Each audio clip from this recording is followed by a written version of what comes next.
Hello students, good evening to all.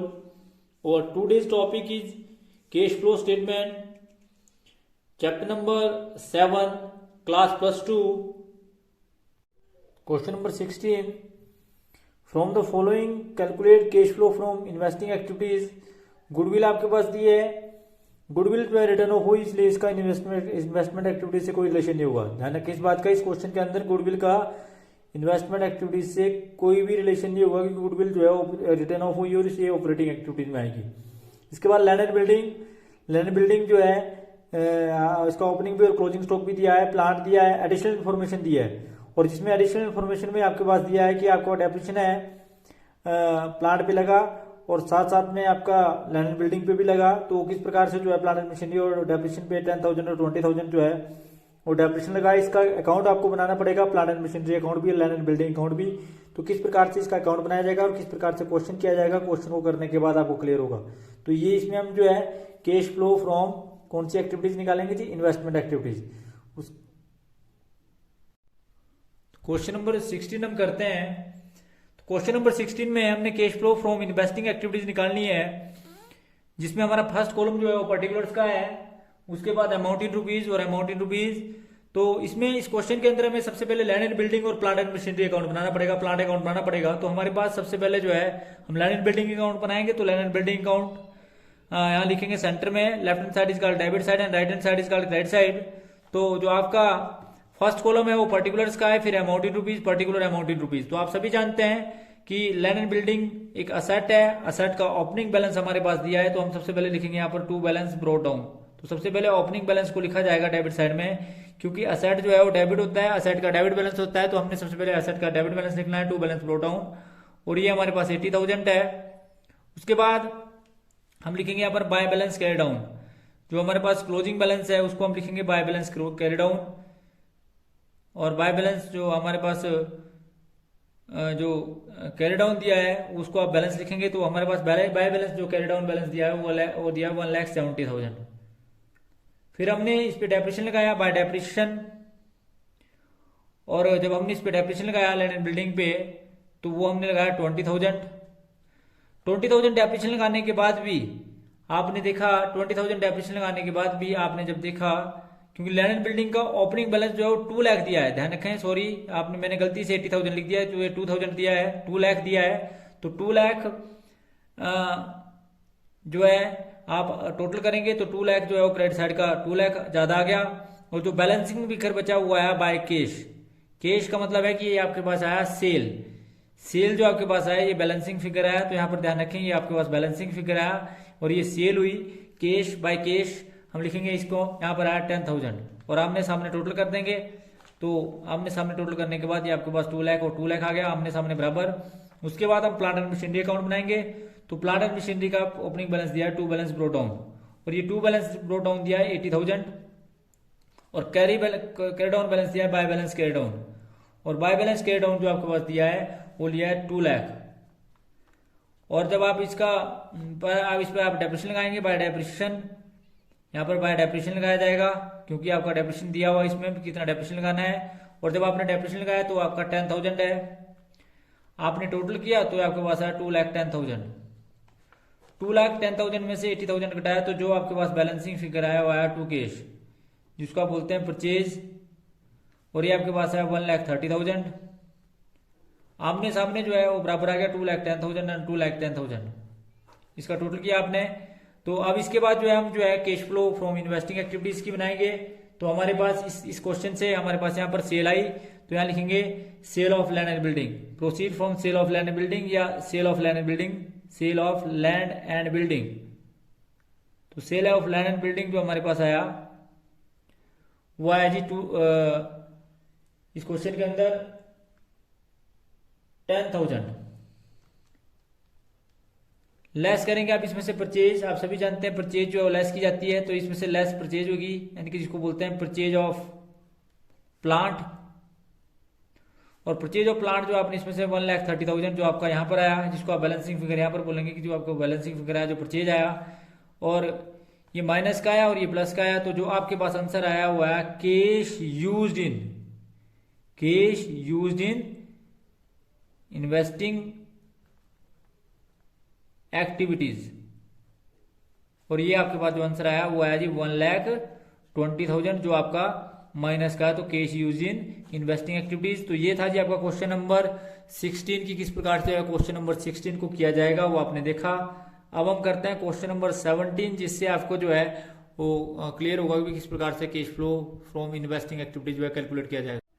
Question number 17, from the following particulars cash from investing activities. हमारे पास जो है purchase दी है, machinery, investment और goodwill और patterns की, और सेल भी दी हुई है। तो हमारे पास एडिशनल इन्फॉर्मेशन दी है कि interest receive on debenture held as investment 12,000, dividend receive as on shares held as investment 20,000, a plot of land was purchase out of surplus fund and investment purchase and was let out the commercial use and rent receive of ₹60,000। तो किस प्रकार से जो है आपको rent receive और dividend receive और interest receive की भी एंट्री की जाएगी। परचेज और सेल भी आपके पास दिया है। तो इसके अंदर भी हमने जो है वो cash flow from investing activities निकालनी है। तो किस प्रकार से हम इसके अंदर cash flow from investing activities, क्योंकि इसके अंदर यूज आएगी तो इसमें पूछा भी यही है भी cash used in investing activities जो किस प्रकार से कैलकुलेट करेंगे। तो हम निकालेंगे, जिसके बाद आपको क्लियर होगा। तो क्वेश्चन नंबर 17 करते हैं हम सबसे पहले जो है इसमें cash flow from investing activities, first column जो है वो आपका पर्टिकुलर्स का अमाउंट इन रुपीज और अमाउंट इन रुपीज। तो हमारे पास सबसे पहले दिया है proceed from sale of machinery. हम जो है सबसे पहले लिखेंगे proceed from sale of machinery, और ये proceed from sale of machinery जो है वो कितना आया उसको हम लिखेंगे। तो proceed from sale of machinery जो क्वेश्चन के अनुसार आपके पास दिया है वो दिया है जी 1 लाख। ये आपके पास दिया है 1 लाख, तो 1 लाख लिख देंगे आप। उसके बाद लिखेंगे proceed from sale of investment. तो proceed from sale of investment आपके पास दिया हुआ है, वो आपके पास दिया है जी इन्वेस्टमेंट की सेल आपके पास दिया है 2 लाख। उसके बाद आपके पास जो है proceed from sale of patents दिया हुआ है, proceed from sale of patents. तो पैटेंट्स की सेल आपके पास दी हुई है इस क्वेश्चन के अंदर 2 लाख। उसके बाद आपको इंटरेस्ट रिसीव हुआ, प्रोसीड फ्रॉम इंटरेस्ट रिसीव्ड हुआ आपको, और इंटरेस्ट रिसीव जो आपको हुआ वो आज 12,000। फिर आपको डिविडेंड रिसीव हुआ, और जो आपको डिविडेंड रिसीव हुआ वो आज 20,000। और फिर आपको रेंट रिसीव हुआ वो आपको 60,000 हुआ। इन सबको जब आपने जोड़ा तो आपके पास ये आया जी 5,92,000। इसका टोटल जो आपके पास आया वो आया 5,92,000। ये आपके पास टोटल रिसिप्ट आ गई। तो इसमें आपने जोड़ा, इसमें आपके पास 5,92,000 आ गया। अब इसमें से आप लेस करेंगे, जिसको आप पेमेंट बोलते हैं। तो परचेज ऑफ मशीनरी, सबसे पहले परचेज ऑफ मशीनरी आपके पास दी हुई है 8,80,000। 8,80,000 आपके पास परचेज ऑफ मशीनरी दी हुई है, जो माइनस की आती है क्योंकि आप सभी जानते हैं लेस करनी है आपने। उसके बाद आपके पास दी है परचेज ऑफ इन्वेस्टमेंट। तो परचेज ऑफ इन्वेस्टमेंट आपके पास दी हुई है इसमें 3,60,000 जो है आपके पास परचेज ऑफ इन्वेस्टमेंट दी हुई है। और परचेज ऑफ इन्वेस्टमेंट के बाद आपके पास दी है परचेज ऑफ गुडविल। इसके अंदर आपके पास जो तीसरी चीज दी है वो दी है परचेज ऑफ गुडविल। हम यहाँ लिखेंगे परचेज ऑफ गुडविल। तो परचेज ऑफ गुडविल भी आप लिखेंगे। तो परचेज ऑफ गुडविल आपके पास दी हुई है इस क्वेश्चन के अंदर, जो परचेज ऑफ गुडविल आपके पास दी हुई है वो दी है जी 4 लाख। कितनी दी है? 4 लाख। तो परचेज ऑफ गुडविल आप लिख देंगे 4 लाख। तो 4 लाख आपने परचेज ऑफ गुडविल लिख दी। तो जब आपने इसको जमा किया तो आपके पास इसको जमा करने के बाद ये सारी चीजें माइनस होंगी, तो ये आपके पास आया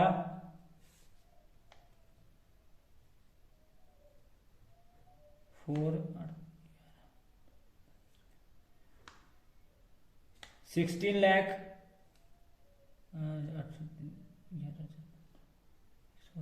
16,40,000 ये आपका माइनस का आया। तो अगर आप आंसर की बात करें यानी कि cash used in investing activities, ये हमारे पास कितना आएगा, हम इसको घटाएंगे तो तब पता लगेगा। Cash used in investing activities, तो ये cash used in investing activities आपके पास कितना आया जी, ये आपको क्लियर होगा इससे। तो cash used in investing activities आपके पास आया 10,48,000, ये आपके पास माइनस का आया। तो इस प्रकार से ये आपके पास आया जी cash used in investing activities. तो ये था जी आपका क्वेश्चन नंबर 17 की किस प्रकार से जो है वो cash used in investing activities निकाला। तो क्वेश्चन नंबर 16 और क्वेश्चन नंबर 17 हमने cash flow from investing activities का किया, जिसमें हमारे पास दोनों क्वेश्चनों के अंदर cash used in investing activities आया। तो किस प्रकार से जो है वो इन्वेस्टिंग एक्टिविटीज का क्वेश्चन किया जाता है वो आपने देखा। तो thanks for watching the video, please like, comment and subscribe my channel and press bell icon for next notification. Thank you.